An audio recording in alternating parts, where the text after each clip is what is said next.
الأمور محدثاتها وكل محدثة بدعة وكل بدعة ضلالة وكل ضلالة في النار. أعوذ بالله السميع العليم من الشيطان الرجيم.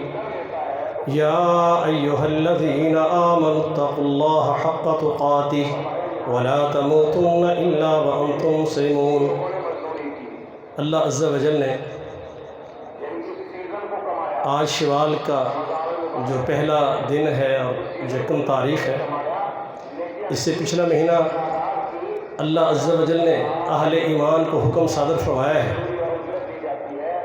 کہ فمن شہد منکم الشہر فلیصمہ، کہ جو تم میں سے رمضان مبارک کا مہینہ اپنی زندگی میں پاتا ہے تو اس پر لازم ہے کہ وہ رمضان مبارک کے روزے رکھے. اور یہ رمضان مبارک کا روزہ اسلام کے 5 بنیادی ارکان میں سے ہے، جس میں سے کسی ایک رکن کا انکار بھی کفر ہے. اللہ تعالیٰ نے یہ روزے اس لیے رکھائے ہیں کہ لعلکم تتقون، تاکہ تم اہل تقوی میں شامل ہو سکو، تم متقی بن سکو، تقوی تمہاری زندگی کا اوڑھنا بچھونا بن جائے. یہ تقوی کیا ہے؟ تقوی رسول اللہ صلی اللہ علیہ وسلم کی تعلیمات کے مطابق اپنے چاروں طرف کتاب و سنت کی ایک دیوار کھڑی کرنی ہے، چاروں طرف.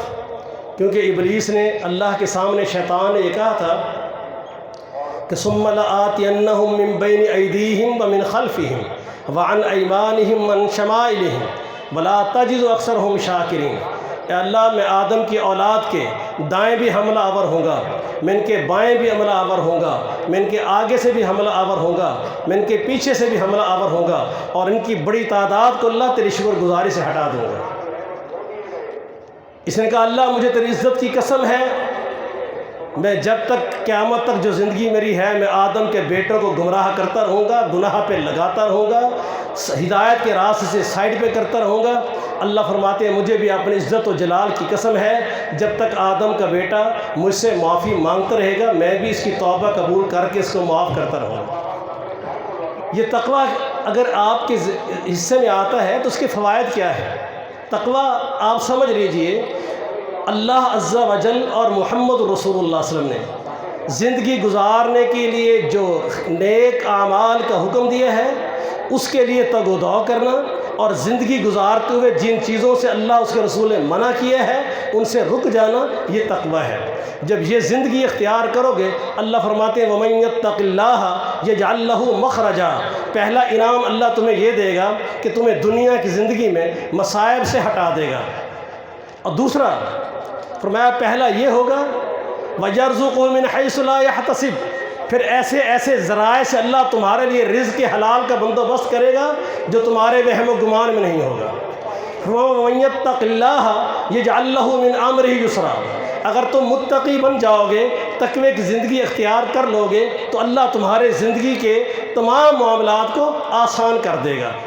فرمایا کہ وَمَن يَتَّقِ اللَّهَ يُكَفِّرْ عَنْهُ سَيِّئَاتِهِ وَيُعْظِمْ لَهُ أَجْرًا. اگر تم تقوی کی زندگی اختیار کر لو گے تو اللہ تعالیٰ تمہارے سارے گناہوں کو ختم کر دے گا اور تمہیں اجر عظیم سے نواز دے گا، یہ دنیا کے ساری خیر کے ساتھ. فرمایا اِنَّ لِلْمُتَّقِينَ فِي جَنَّاتٍ وَعُيُونٍ اِنَّ الْمُتَّقِينَ فِي جَنَّاتِ النَّعِيمِ. اگر تم تقوی والے اہل تقوی بن کر آؤ گے تو اللہ تعالیٰ تمہارے لیے جنت کی نعمتیں اور جنت کے دروازے کھول دے گا. شرط یہ ہے کہ تم تقوی کی زندگی اختیار کرو، ہر اس سے کام سے رک جاؤ، ہر اس کام سے رک جاؤ جو اللہ اس کے رسول منع کرتے ہیں، ہر اس کام کو تیزی سے اختیار کرو جس سے اللہ کی رحمت اور مغفرت تمہیں اپنے ڈھانپ لے. وَسَارِعُوا إِلَىٰ مَغْفِرَةٍ مِّن رَبِّكُمْ، جلدی کرو، تیزی کرو اللہ کی مغفرت کے حصول کے لیے. یہ زندگی ہے. اور دوسرا وَمَا آتَاكُمُ الرَّسُولُ فَخُذُوهُ وَمَا نَهَاكُمْ عَنْهُ فَانتَهُوا وَاتَّقُوا اللَّهَ. تقوی کا اور خلاصہ یہ ہے، محمد کریم علیہ السلام جو تمہیں دیتے ہیں زندگی گزارنے کا آئین، دستور، ضابط حیات، طریقہ کار، اس کو اپنا لو. وَمَا نَهَاكُمْ عَنْهُ فَانتَهُوا، جس سے اللہ کے نبی روکے رک جاؤ.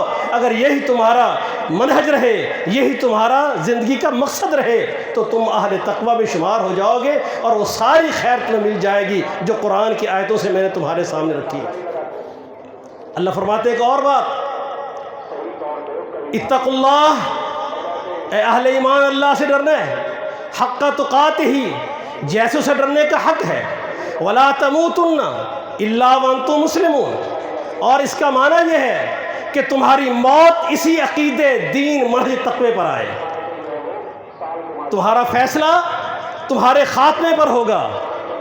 نبی علیہ السلام فرماتے ایک بندہ نیکی کرتے کرتے ایک بالش جنت سے دور کھڑا ہوتا ہے کہ اس کا داخلہ جنت میں ہو جائے، اس زبان سے ایسا عقیدہ، ایسا طریق، ایسے کلمات اپنی زبان سے ادا کرتا ہے جو اللہ کو اتنا غضب دلاتے ہیں کہ اللہ اسے اٹھاتا ہے جہنم کے گڑھے میں پھینک دیتا ہے۔ اخیر اللہ اس لیے فرماتے وَلَا تَمُوتُنَّ إِلَّا وَأَنْتُمْ مُسْلِمُونَ، موت تمہیں اسلام پر آئے۔ میرے بھائیوں، فتنوں کا دور ہے، آپ نے اپنے دین کو بچانا ہے، ایمان اور عقیدے کو بچانا ہے۔ نئے نئے ذہن، نئی نئی کاوشیں لوگ پیش کرتے ہیں۔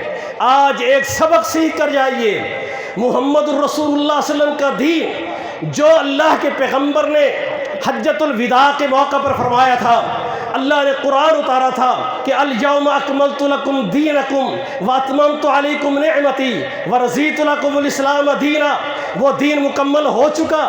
حجۃ الوداع آخری حج کے موقع پر اللہ کے نبی نے فرما دیا میں نے مکمل دین تم کو دے دیا ہے، اور یہ دین اللہ کا پسندیدہ دین ہے، اور اسی دین پر تم نے قیامت تک قائم رہنا ہے۔ یہ ہر آئے سال اس کے نظریات نہیں بدلتے، اس کا فکر نہیں بدلتا، اس لیے اللہ نے فرمایا وَمَن يُشَاقِقِ الرَّسُولَ مِن بَعْدِ مَا تَبَيَّنَ لَهُ الْهُدَىٰ وَيَتَّبِعْ غَيْرَ سَبِيلِ الْمُؤْمِنِينَ، اگر کوئی شخص محمد کریم علیہ السلام کی مخالفت کرے اور اس راستے کو چھوڑ دے جو اہل ایمان کا راستہ ہے، وَيَتَّبِعْ غَيْرَ سَبِيلِ الْمُؤْمِنِينَ، اہل ایمان کے راستے کو چھوڑتا ہے، کوئی اور نئی فکر اپناتا ہے، نئی راہ اپناتا ہے، اللہ فرماتے نُوَلِّهِ مَا تَوَلَّىٰ وَنُصْلِهِ جہنم، پھر ہم بھی اس کے لیے وہی جہنم کا راستہ آسان کرتے ہیں۔ اگر اسے وہ اہل ایمان کا راستہ قبول نہیں، پھر اس کے لیے جہنم کے وہ گمراہی کے راستے کھلتے جاتے ہیں اور آخر جہنم میں جا کر گرتا ہے۔ اہل ایمان کون تھے؟ اللہ فرماتے والذین آمنوا وہاجروا وجاہدوا فی سبیل اللہ، وہ لوگ جو محمد کریم علیہ السلام کے ساتھ مکہ چھوڑا، گھر چھوڑا، کاروبار چھوڑے، تجارتیں چھوڑیں، برادری، بیوی، بچے چھوڑے، اللہ کے نبی کے ساتھ ہجرت کر کے مدینہ آئے، والذین آووا ونصروا، اور پھر مدینہ کے وہ لوگ جو اللہ کے نبی پر ایمان لا کر مہاجرین کو ویلکم کہا، اپنے کاروبار میں شراکت دی، بہنیں، بیٹیاں، بچیاں دے کر ان کے گھروں کو آباد کیا، اپنے گھر ان کے لیے کشادہ کر دیے۔ اللہ فرماتے یہ مہاجرین اور یہ انصار اولئک هم المؤمنون حقا، یہ رب کی گارنٹی ہے آسمانوں سے کہ یہ اللہ کی زمین پر سچے پکے مومن ہیں، یہ اہل ایمان کی وہ جماعت ہے۔ اللہ ہمیں کیا اس کا فائدہ ہوگا؟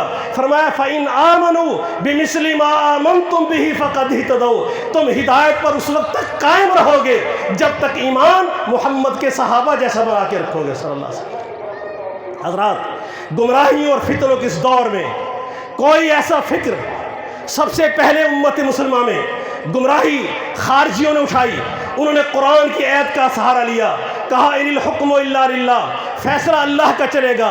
امیر معاویہ رضی اللہ عنہ، سیدنا علی رضی اللہ تعالیٰ عنہ، دونوں نے ثالث مقرر کر کے فیصلے کا اختیار ان کو دیا ہے۔ معاذ اللہ قرآن کی مخالفت کر کے دونوں کافر ہیں، ان میں سے کوئی اسلام پہ نہیں رہا۔ یہ سب سے پہلے قرآن کی آڑ لے کر اللہ کے پیغمبر کے دین سے بغاوت کرنے والے لوگ تھے۔